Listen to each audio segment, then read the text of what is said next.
Bonjour à toutes et à tous, j'espère que vous allez bien. Moi aujourd'hui je vais vous partager ma recette de gauzette aux pommes et aux abricots parce que vous avez été nombreux à répondre favorablement à cette recette et ça me fait très plaisir parce que vous êtes de plus en plus nombreux à répondre, donc ça m'encourage vraiment à continuer dans la réalisation de ces vidéos recettes. Donc la recette d'aujourd'hui, c'est pour l'équivalent de 6 gozettes individuelles. Tout d'abord, je vais vous citer les différents ingrédients dont nous avons besoin et ensuite je vous expliquerai les différentes étapes de la préparation. Mais avant de commencer, sachez que chacune de mes recettes que je vous propose sont allégées en sucre. Donc ici, pour cette recette, il y a 30% de sucre en moins. Donc ça, c'est super intéressant d'un point de vue nutritionnel. Alors maintenant, prenez de quoi noter parce que vous allez en avoir besoin. Pour les ingrédients, nous avons besoin de 300 g de farine, 170 ml de lait demi-écrémé tiède, 4 g de levure boulangère instantanée, 5 g de sel, un œuf entier. Nous avons aussi besoin de 30 g de sucre cristallisé, 50 g de beurre mou. Et alors, pour remplir nos gozettes, nous avons besoin d'une cuillère à soupe de compote par gozette. Donc, ça nous fait 6 cuillères à soupe de compote. Et alors, pour la dorure de nos gozettes, nous aurons besoin d'un jaune d'œuf avec un petit peu de lait. Alors, pour les étapes de la préparation. Tout d'abord, il faut délayer notre levure. Donc, vous délayez votre levure instantanée dans un petit peu de lait tiède. Et pour favoriser l'activation de cette levure, on va y ajouter une cuillère à café de sucre cristallisé et on va laisser poser 10 minutes. Si vous avez un petit peu de mal à favoriser justement l'activation de cette levure, n'hésitez pas à le mettre en commentaire et je ferai un petit tuto via une vidéo pour vous aider justement pour délayer votre levure. Donc, une fois que la levure est délayée, on la laisse reposer. Et alors, maintenant, pour réaliser notre pâte levée, on va déposer dans le fond de notre cuve 300 g de farine avec le sucre. On va un petit peu mélanger. Et alors, une fois que ça c'est fait, on va y ajouter notre levure délayée. On va un petit peu pétrir à nouveau. Ensuite, on va y ajouter le reste de lait tiède.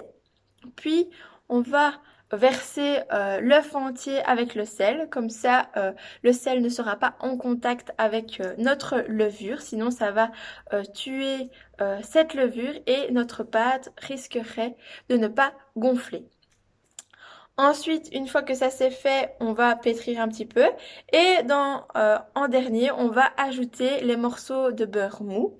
Donc on ajoute un à un les petits morceaux de beurre. Et alors on laisse pétrir 10 minutes.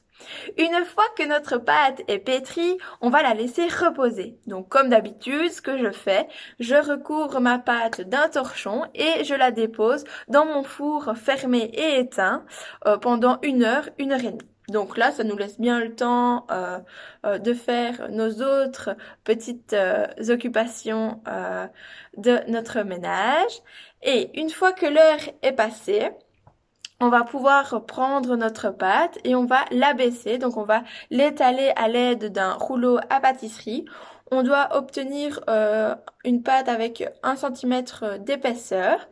Une fois que ça c'est fait, on va former nos cercles. Moi, ce que j'ai utilisé, c'est un bol pour obtenir vraiment le diamètre idéal.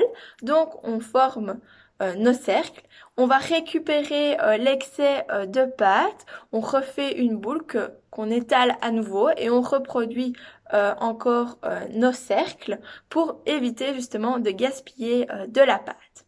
Une fois que nous avons nos cercles, on va y déposer une cuillère à soupe de compote au centre de ce cercle. Et alors, pour vraiment former nos gozettes, on va badigeonner le bord inférieur de notre gosette d'eau. Et alors, vraiment, avec votre doigt, vous humidifiez le bord inférieur. Et on va reclapper le bord supérieur pour que nos gosettes collent correctement. Et pour favoriser vraiment cette fermeture de gosette, on va appuyer à l'aide d'une fourchette. Comme ça ne débordera pas de trop. Bien que moi, ça a un petit peu débordé parce que j'ai quand même envie d'avoir le goût de la compote. Donc, soit vous faites comme moi et ça déborde un petit peu, c'est pas grave. Ou alors, vous mettez un petit peu moins de compote et il n'y a pas de débordement comme moi. Alors, une fois que ça c'est fait, on va préchauffer notre four à 200 degrés. Et alors, pour obtenir des gosettes bien moelleuses, moi je vous conseille de mettre de l'eau dans votre lèche frite. Comme ça, vous allez vraiment avoir une pâte super moelleuse. Et une fois que notre four est préchauffé, on va badigeonner donc d'un jaune d'œuf avec un petit peu de lait nos gosettes pour qu'elles soient bien dorées. Et on va pouvoir enfourner 20 minutes. Et alors, bien évidemment, il faut surveiller la cuisson puisque la puissance de votre four n'est peut-être pas la même que la mienne. Une fois que la cuisson est terminée, on obtient ce genre de gosettes. Je vais vous montrer ce que moi j'ai obtenu. Donc voilà, une de mes gosettes, puisque j'en ai fait 6. Donc on obtient des gosettes bien dorées, bien moelleuses, franchement, ça a l'air pas mal du tout. Et alors, donc c'est une pâte levée, donc ne vous inquiétez pas, on obtient des gosettes avec un peu des bouches de papou, mais bon, c'est pas grave, en tout cas elles ont l'air super bonnes. Évidemment, je vous dirai en commentaire ce que ça donne au niveau du goût. Et donc voilà, c'est assez comique de voir ce genre de gosettes bien levées. Au moins, on se régale et on rigole en même temps. Donc voilà. J'espère que cette recette vous a plu. Et en tout cas, moi, j'ai adoré réaliser cette recette parce que c'est super facile. Une fois que notre pâte est faite, on peut faire notre petit ménage. Enfin, on peut lire un livre, tout ce que vous voulez. Donc, c'est parfait. Ça prend pas beaucoup de temps. C'est juste qu'il faut être patient puisqu'il faut laisser la pâte lever.